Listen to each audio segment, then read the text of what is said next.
so close their stench fills the air. You can smell them, I tell you, somewhere between the spice of vanilla and the bitter sweetness of pustulant rot.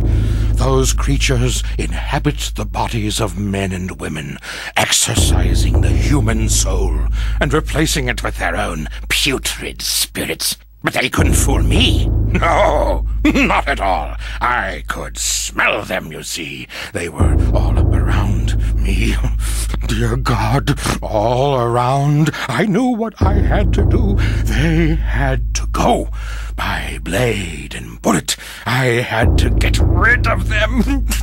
Don't you understand? Dear God, I had to do it. Had to. You believe me, don't you? Don't you? Oh, the horror. The horror. A behemoth of hatred incarnate. What manner of creature is that?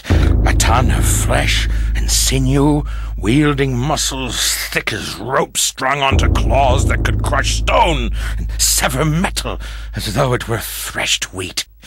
Crushing, cutting. The walls shook with each step it took. Oh, the horror! An abomination. Its physiology remarkably abstract. No real organs or anything. It shouldn't work, but it did. And the mouths, those gnashing scythes of teeth. I tell you, it existed only to eat, to consume, to gnaw, to bite, to devour.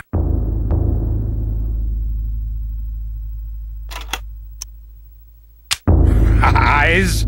Rot their eyes. Their staring sees through your soul like looking through a window. And the lids, festooned with tiny hook-like teeth that gape and gnash. It doesn't make sense. No anatomy would form like that. But it has. Was it natural?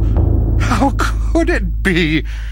O unholy beast, thou must be killed, lest you corrupt my world. Have at thee! Have at thee!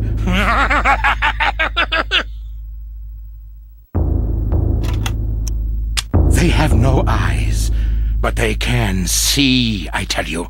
No eyes! No eyes at all, but you can feel it looking at you. It stares through you like looking through empty air, and you can feel it raking your innards with their touch. The shiver of their senses combing your bowels through empty space. Oh, horribleness!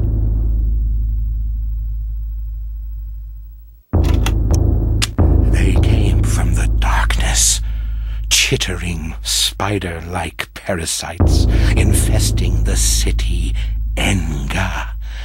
Enga! They killed the city's inhabitants, using them for food, for slaves, for play. In the city's last dark, doomed days, blood filled the waterways, drained upon the streets, a proud, mighty race, now nothing but bloody goblets of meat in the gutters. So it has been for eons. The Guardians, those eternal parasites, still swarm in that necropolis, feeding on those that live in ignorance many miles above us. Damn you, listen to me! They feed on us! The darkness comes. It will consume us all. We must fight them, or all is lost.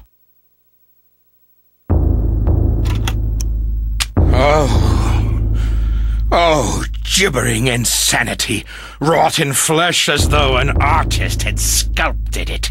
Created from nothing by their mistress Xel'lotath, a canvas as grotesque as any. Their bodies made no sense, no heads, no organs, an empty husk devoid of the trappings of nature, but it walked, it sang, it shrieked, a mockery of reason, both natural and mental, a blasphemy from beyond the veil. The veil has opened, and we should not see beyond. We weren't meant to, never, ever meant to. Oh, give us the blessing of ignorance, the happiness of oblivion. Innocence can only be tainted, never returned. Deep in those ancient caverns, a great city was lost, long before we humans, long before. The proud city of Xel'lotath, decadent and trusting, and it was their downfall. When the darkness came, and the guardians slaughtered them, their existence was but a dying echo, shrieking from violated mouths, resounding within their homes, their tombs. If you stand alone in one of those halls, quietly, ever so quietly, you can hear the cries of the people of Xel'lotath. Rent apart by the unseen claws of the guardians, their echoes still linger, as do their souls.